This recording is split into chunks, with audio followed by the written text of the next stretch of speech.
You had to understand what you are doing, why you are doing it, and who are you helping. Hey, Juan here. As product people, many times we are flooded with requests from customers to do one thing or another. So I've been thinking about this a lot, and many people think that this is the key thing to do when you're in a product company, and some people think that this should never be done. So I was asking actually in a forum and an online community to see how people actually handle this situation, and here are the results. So most of the people actually thought that, well, yeah, of course, the most logical thing that you had to do is that you had to balance between both of them, that you cannot be too biased towards one or the other. So 66% of the answers were actually choosing this option to balance between both the requests and your vision. Then the interesting part came with the other option. The people that stick only to implement your customer requests, or the people that stick only to execute towards your vision. Out of the leftover 34%, most of them actually chose to stick to your vision, and the rest of them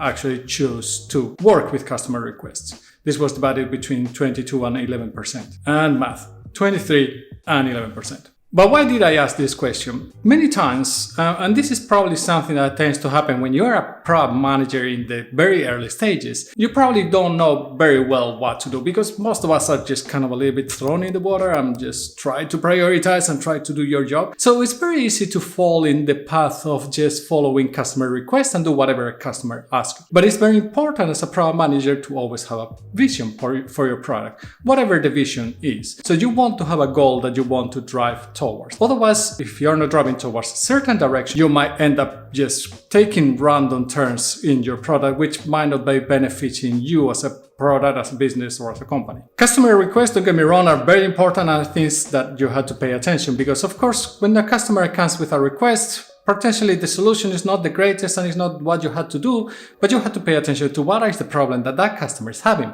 Obviously, as product people, what we are trying to do is solve people's problems and bringing those solutions in the form of products. And this is how we generate value for the customer, and we generate value for the company, because we had to still remember that part, unless you work in a non-profit. So what is my opinion on this whole poll thing, and what should you do? So first of all, you should have a vision. This is very clear. You had to understand what you are doing, why you are doing it, and who are you helping. What is the problem that the customers have? How do you want to solve it? This will give you the vision.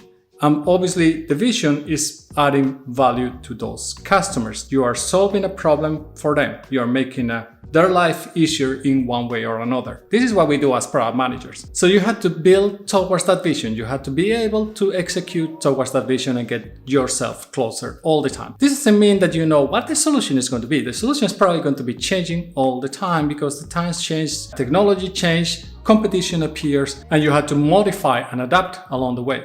And here's where it's very important to have this customer feedback and this potential customer requests that will help you to adapt your roadmap. What you have to be is critical, because most likely what's going to happen is you're going to get tens, hundreds potentially of requests from customers, depends on the size of your company, which means that you are never going to have enough people to deliver against all those requests. So you have to prioritize which ones are those requests that are actually getting me closer and the product closer to the vision that we have for the product. So this is how you actually are able to prioritize and understand that is a request from a customer something that actually is going to help me get closer to the vision. Because sometimes we might have forgotten some of them.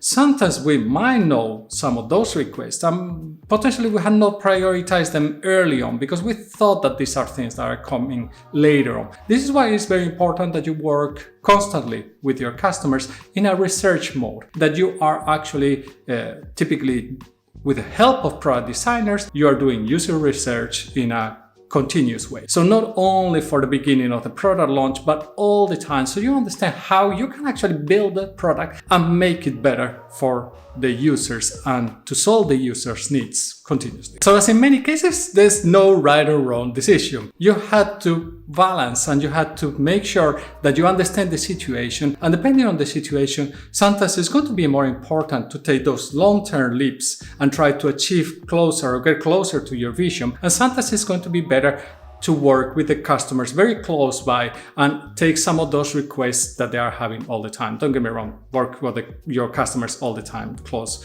not only when you are doing the requests that they have, but sometimes in some cases you are going to have to be able or work towards addressing some of those customers' requests And a final thought, it may be good to understand when you get a customer request, it's not only how much closer it gets you to your vision, it's also how much of my customer base or my potential customer base does this problem affect to? Because this might help you making the decision. If this affects more than half of my customers, potentially this is something that you want to take forward. If this only affects 1% of your customers, is this something that you want to do?